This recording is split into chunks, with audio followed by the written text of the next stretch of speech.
Hey y'all, welcome back to my channel. I said hey. Hey. Welcome back to my channel. Hey girl. Hey y'all, I'm Jazmyn W. Welcome back to my YouTube channel. Y'all know I like to jump right into it, but first I must let you know that my podcast, Jazmyn Gives Bad Advice, is officially on YouTube as of this morning. So check out the first episode that is here on YouTube. Now, I tried to keep sort of the same format. I mean, it's gonna get better every week. Just give me some time, baby. Okay. I'm really gonna be working on the end of the year and then next year, really just really taking my YouTube to the next channel or to the next level. So it's we can continue to grow here and have a really good time. I thought, you know what, baby, if I can't get my own show, then I will create my own shows here on YouTube. And I've always done that, but now I am no longer pregnant and I'm gonna get back into the swing of things and creating my content like, you know, I've been wanting to do, okay? Anyway, I would love it if you guys watch Bitter Ex Bestie is the name of the episode that dropped today. So after this video, go ahead and check it out. Also, y'all know I love to support Black business, and today I would like to tell you that my cousin is running for Congress, #cousin for Congress. His name is Joshua Harris Till, and we have a month to continue to raise money and support him on his mission to be a Democrat in Congress. So click the link below to support him, even if it's just $1 or $2. Listen, you can skip over all of the ads in this video. I don't have a subscription on my channel, so if you would think about what you would pay for a subscription for my channel every month and just pay that to him this month, I would really appreciate it. Again, it's all about community and supporting each other, and I want to support my cousin in Oklahoma, Joshua Harris Till. Anyway, so let's get right into it. This is Married at First Sight, baby. And you know, on my channel, we always start with the most boring couple. Exactly. That's my inner me if you new here, okay? I always love to tell people, you know, some people don't like the inner me on my channel. I think it's something that makes my channel really unique. I'm the only person doing it, baby. Period. Okay? If you see somebody else doing it, let's get it. I've been doing this for years, okay? But I also sometimes get people to say, I don't like your inner me. It's distracting. Baby, go ahead and click off for me. Go ahead and exit. Honestly, this week, I think the most boring couple had to be light-skinned Keisha and light-skinned Lenny. Girl. That's what we call them on my channel, okay? Their names are Stacia and Nate. So let's start with them. I wrote down light-skinned Keisha or LSK turned into light-skinned candy-coated nights this week, didn't they? Okay. Because baby, it's giving Candy Burris and Todd. Candy-coated nights. They kept talking about the sex swing, baby. They ought to have their own sex swing come out after this. After this is all over, I want them to come out with a Stacia and Nate sex swing, honey, and send me the link. Okay, send it. Anyway, I wrote down Stacia brought out all of her sex game. They went to a sex store right before this little retreat. She brought out her best sex game trying to keep Nate around, honey, because we getting close to decision day, and she knows she has to step her ill nana up. As Bob the Drag Queen would say. Baby, she got to step it up. And that's what she doing, honey. And I guess I wrote down, y'all bringing out the swing. Y'all talk about the swing the whole episode. Y'all might as well go ahead and swing, honey. Okay, swing from left to right, child. They was about to. And Nate looks happy, don't he? He looks pleased, right? For now. Because let me tell you something. The pussycat don't hold a player down for long. A pimp. The only thing I'll say too is Stacia. So Stacia had her vibrating panties. Let's just call them that. Her vibrating panties on at the dinner with everybody. And I wrote down, I'm not wearing a tampon vibrator on a group dinner. Right. I'm just not doing it. If it's dinner with you and just your partner, I think, okay, that can be fun. You know, when the waiter's gone and you know, trying to eat your steak. when you try to eat your mac and cheese, I guess. If you want to have a little vibration, I guess you can have that. That's cute. But I just knew for a fact that Stacia was going to be at the table because Stacia... Anyway, what do I know? But I was going to say Stacia don't have no sex appeal to me. But, you know, what do I know? I knew she was going to be at the table. Why do you have to do all that? Why? Why do you have to do all that? Listen, I've never had vibrating panties. Let me know in the comments if you really have to do all that. Like if it really causes for all of that. I never had no vibrating tampon, okay? Listen, I said, Nate, if you keep using the vibrating tampon on Stacia, it's going to be hard for you to do what you need to do. Okay, educate them, girl. But that's why I don't believe in vibrating panties, but that's for a different video. Or vibrating anything. Anyway, I wrote down Stacia wanted people at the table to know she had vibrating panties on so bad. She wanted everybody to know, honey, and we get it. And Alexis clocked her quick. She was like, "Are you wearing vibrating panties?" Alexis know her she know her tools, don't she, honey? She said, "Are you wearing vibrating panties?" Because I hear them. I said, "Damn, Alexis. Dang. Panty police." And did you guys notice how when Mitch and Kristen and Alexis were all giggling at Stacia's vibrating panties, Justin was quiet as a church mouse. You could hear a pin drop. Justin was like, he said he's not, his name is Bennett, and he ain't in it, honey. We're gonna get to him. Anyway, those were all the notes I had on light-skinned Keisha and light-skinned Lenny. Yeah, that was all that happened. Let's move on to Justice and Alexis since we're talking about it. Justice. So Justin and Alexis consummated their marriage this episode. Alexis asked Justin to buckle up her shoe, and Justin was having a hard time, and Alexis called him out and said that, you know, he had a hard time taking off her bra too. Ooh. She didn't have to say that. I feel bad because, I mean, okay, people who wear bras who watch this channel, let me know. if somebody knows how to just unclick your, specifically, if a man knows how to just click off your bra like that, that's a sign that he's probably clicked off too many bras, okay? So it wouldn't necessarily be a bad thing, in my opinion, that Justin doesn't know how to click off a bra very quickly, but that's not where the problems ended. The producers asked Justin what he thought about the fact that they consummated their marriage. How was it? And Justin said direct to the camera, he enjoyed it. He had a great time. He loved it. And he feels like they made love. It wasn't just sex. Now, then they went to commercial, and I was talking to my mom. I was like, why didn't we get to hear what Alexis thought? And my mom was like, oh, she probably had a good time too. I said, no, she didn't. Exactly. No, she didn't. I said, because if she did, they would have cut to the interview with Alexis and she would have said that she also had a good time. I said, it's going to come out later that she didn't have a good time. My mom was like, no, it's not. Da-da-da-da-da. Y'all know my mama nice. And then we got to it. Alexis told Stacia and Kristen in the kitchen that it was very awkward. Even though she said, granted, the first time you sleep with somebody, it's very awkward. But she said it was very awkward. She said Justin hadn't slept with anybody in a year and a half, so he finished the race pretty early. And she said it wasn't, passionate enough for her. There wasn't enough vigor. And I wrote down, baby. I mean, what did you expect? Didn't we already know that? Does Justin look like he got a lot of passion in him? No, honey, passionless. Justin looked like he full of passive, not passion, Okay, honey.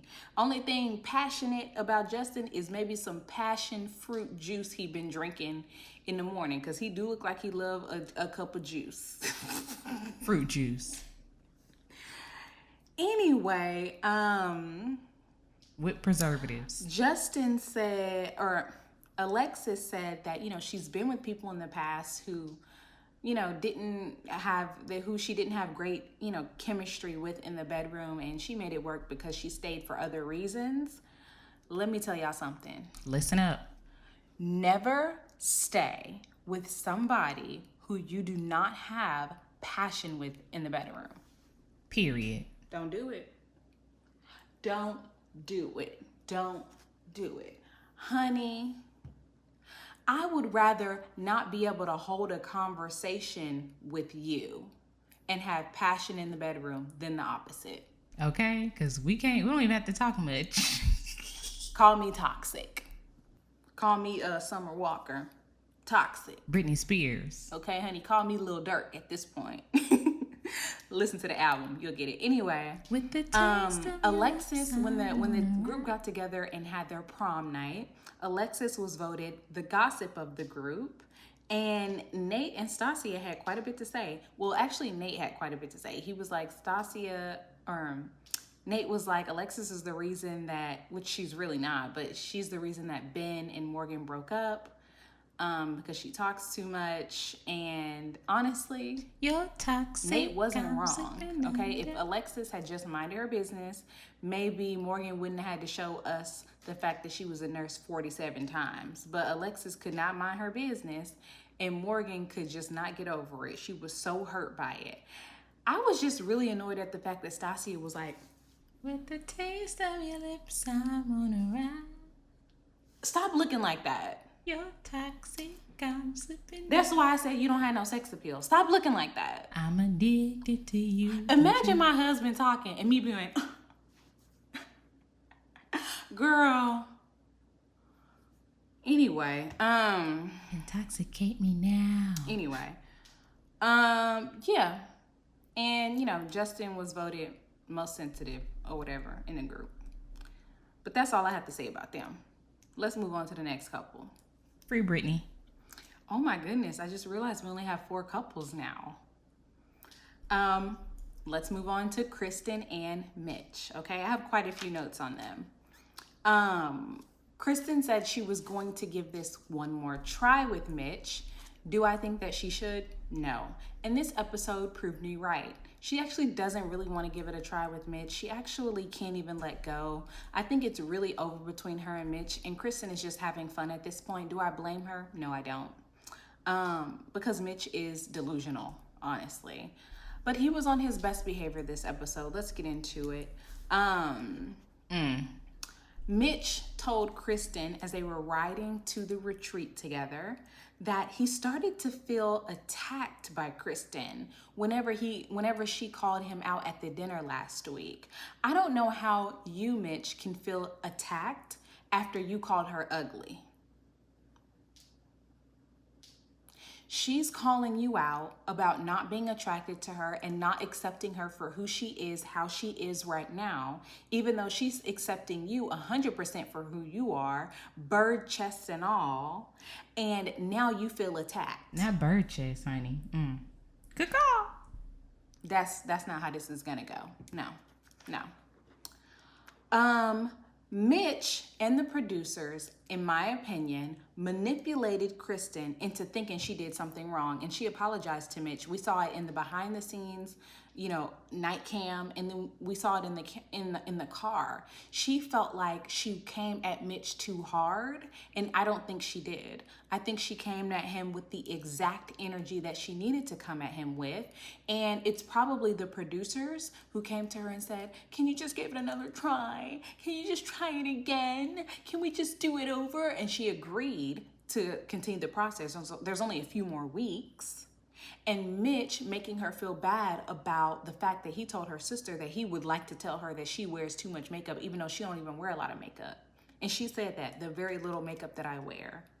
Next, it's gonna be her clothes, then it's gonna be her job, then it's gonna be her personality. Nah, baby, I'm cutting this off right now. Let's go ahead and pop the pimple, baby, because you're not about to change me. And I don't blame Kristen. I think that she did the right thing and the message was delivered and it was heard, honey. And now Mitch is trying to act like he's the victim. He ain't. Mitch said, I don't want to be a puppet.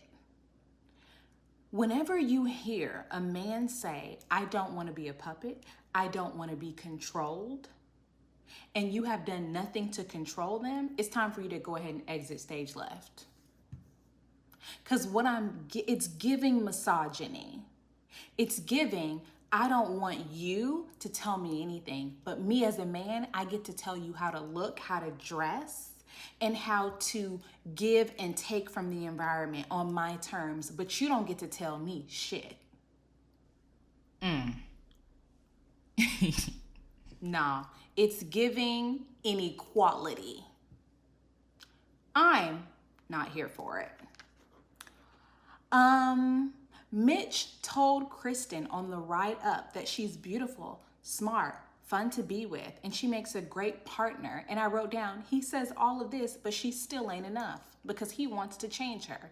She's beautiful, smart, fun to be with. She makes a great partner, but he wishes that she would wear less makeup, change her dreams. He wishes that she would buy less paper towels. And he also wishes that she would dress in long dresses, like women from the Mormon church. And he also wished that she would wear her hair natural. And he also wished that she would stop brushing her teeth because he want her to use less water. Yeah, and he want her to be musty too. Anyway, Kristen seemed to think that that was enough because she talked about how Mitch affirmed his feelings for her on the way up. And she wouldn't stop talking about it. Let's get into it. Side note, I thought that Mitch was going to have a problem when they pulled up to the mansion and Kristen said, I always knew I would wind up in a big house. I thought he was going to say, honey, big houses waste water and electricity and resources. He did. Anyway, when they got to the house, Kristen said, we had a great ride up and he complimented me the whole way up here. Now we're on good terms. Kristen, shut up. Please shut up. Kristen, just say that you have low self-esteem, and when Mitch said that he wasn't attracted to you, it triggered you. It triggered something inside you because you've been told that before and you're hurt. Kristen is a cute woman, okay? She is not ugly. She's not unattractive. She wears very little makeup. I think she's very cute. But somebody told her she was ugly before.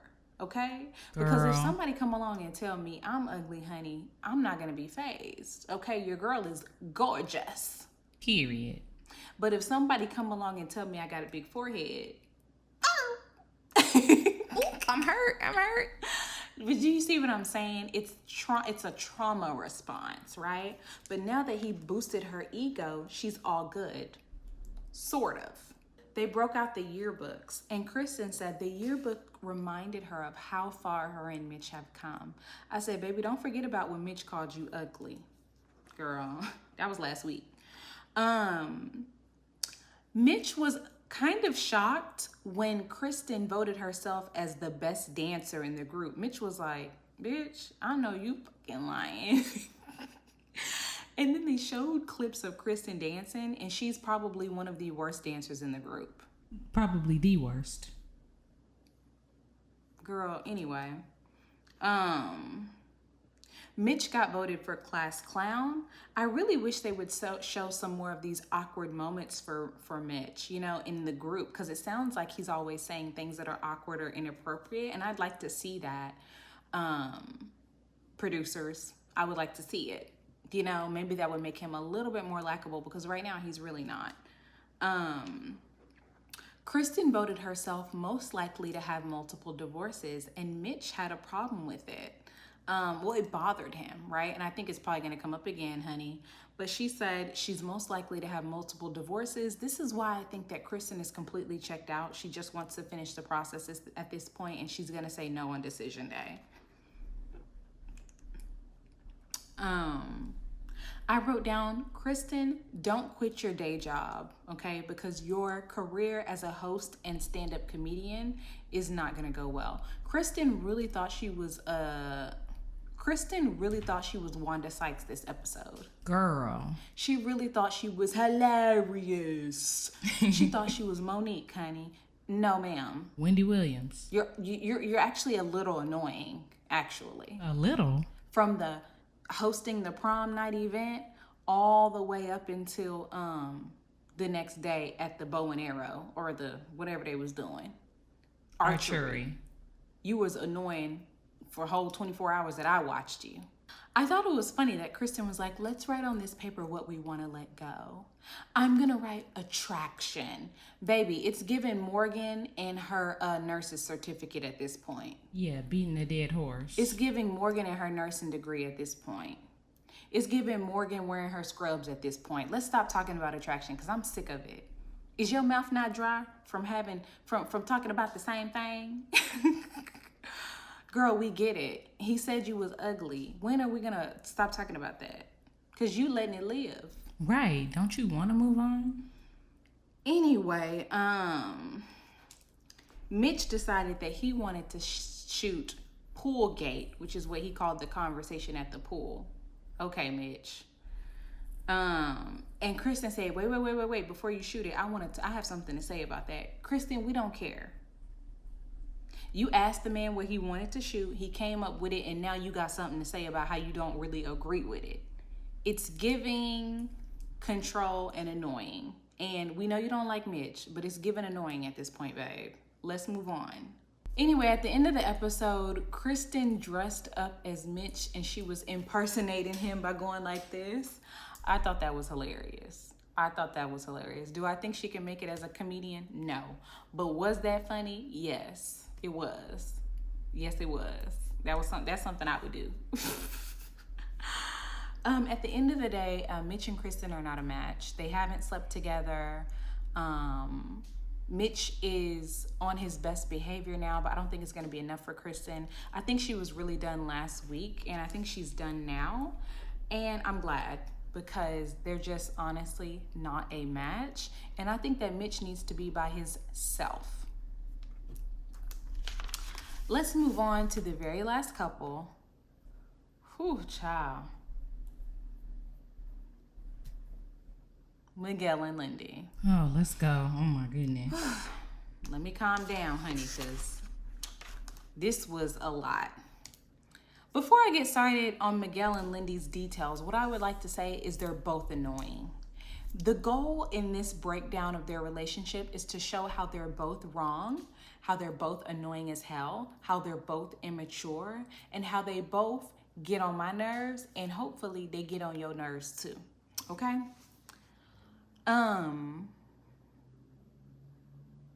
First of all, we know that Lindy grew up in a very strict household and she was not allowed to go to prom. Her school didn't have prom. So they decided to have a prom for her, and Miguel picked a dress out for her. The first thing I wrote down is, let me pick my own dress. Give me the money. Let me pick my own dress. I know they didn't have much time. All I need is a few hours to go to Nordstrom or Macy's, TJ Maxx, Marshall's, Nordstrom Rack, the mall. We got to hear the conversation between Lindy and Miguel, the whole picture conversation. So here's what happened. Miguel was laying down on the bed, relaxing. And Lindy said, can you take a picture of me? She was in her dress, apparently. She was feeling good about herself, excited about the evening.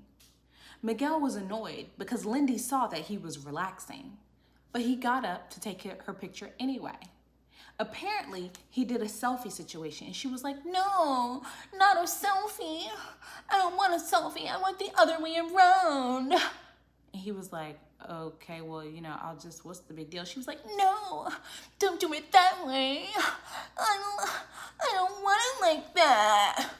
Yeah, that's how she sounded. First of all, why the hell are you talking like that, Lindy? Please let me know.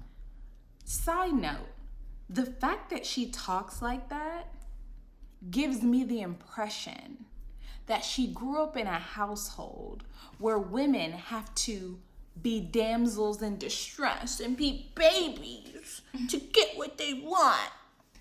Girl, this is funny. Man up.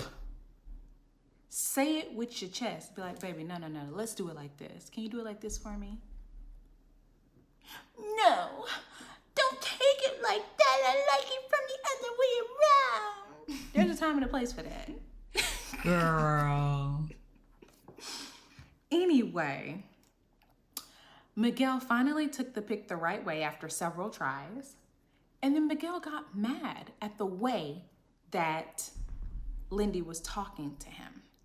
Now, do I think the way that Lindy was talking to Miguel was disrespectful? No. Do I think that it was annoying as hell? Absolutely. Yes.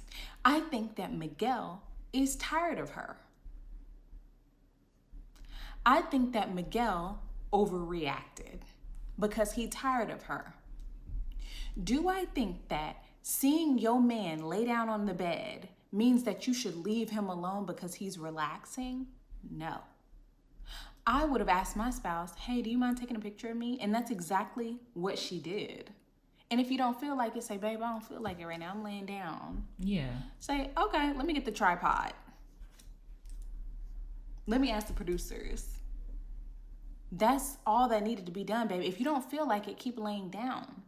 But at the end of the day, you shouldn't have a problem with getting up and taking a photo of your significant other.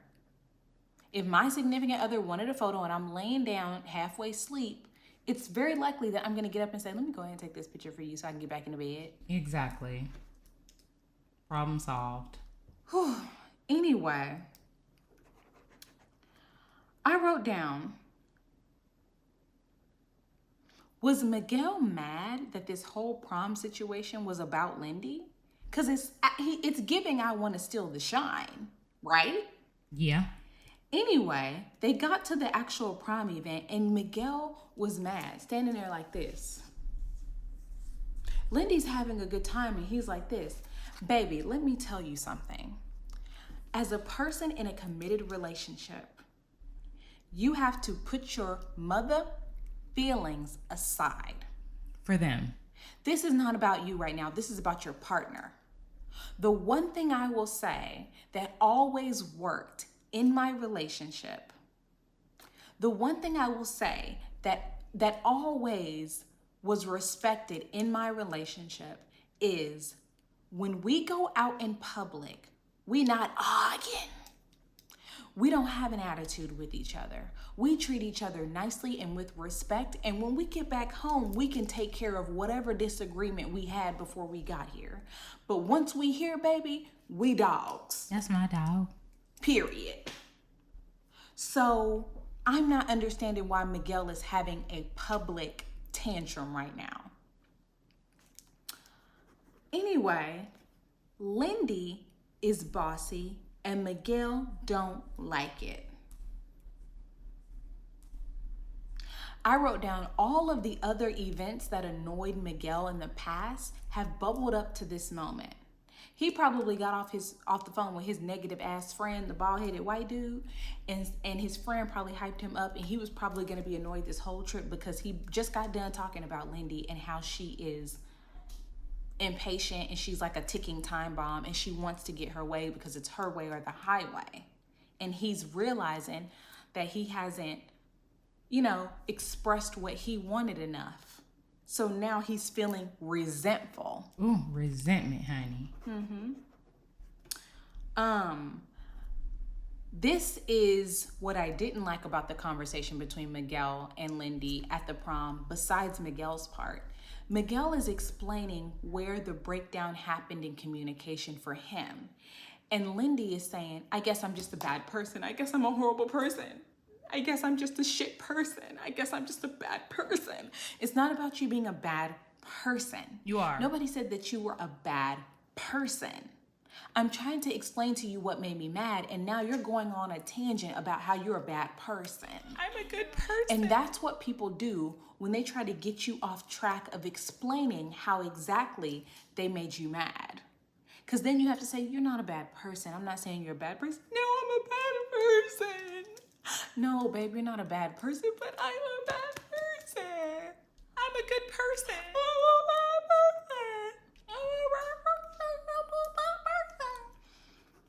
Whew. Anyway, at the end of the day, I was watching thinking, can this wait until tomorrow? Can it? Like, Because tonight is supposed to be prom. Me, honey, myself, I'm always like, damn, can this wait? This ain't the time nor the place. Not my prom, it ain't. I'm prom queen. It went from a miscommunication to she lied about how she was feeling to, oh, I'm a bad person, to this was a vulnerable moment for me. Y'all both annoying as hell at this point. I'm sorry. Y'all both getting on my nerves. as hell. Miguel kissed Lindy to shut her up, and that was the end of the conversation at the prom.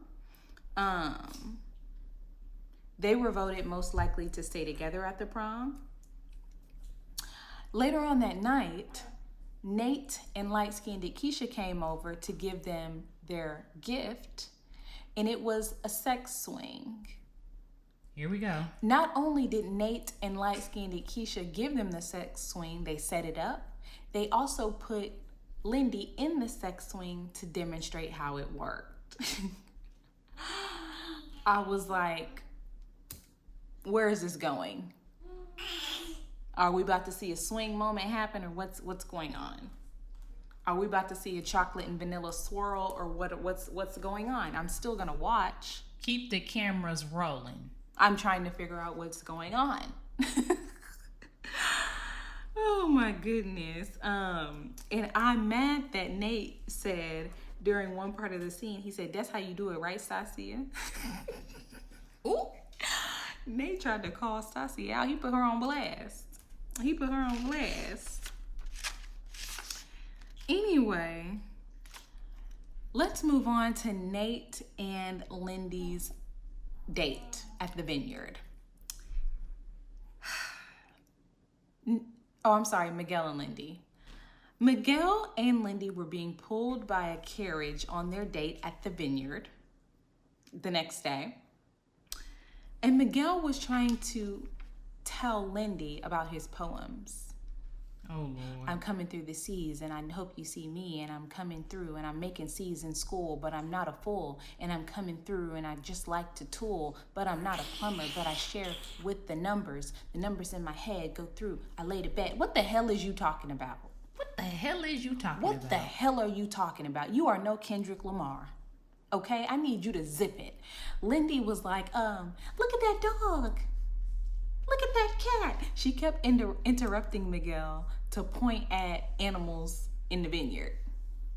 My mama was like, did she have to point out a dog though? Like, we see dogs all the time. Right? I wrote down, Miguel's raps and rhymes were annoying as hell. And Lindy interrupting Miguel every 2 seconds was also annoying as hell. Very. If I'm telling my spouse my stand-up routine, first of all, a carriage ride is not the time because we're trying to look at the scenery. Second of all, but if I'm telling you my stand-up routine and you pointing out, look, they're holding a cell phone, which is something that she actually said in the episode. Look, they're holding a cell phone, an iPhone. Baby, I'd be pissed off too. I'd be like, you know what, forget it. Hi, yes, I'll do a margarita with an extra shot of tequila and Grand Marnier on top. Yeah, get whatever you want.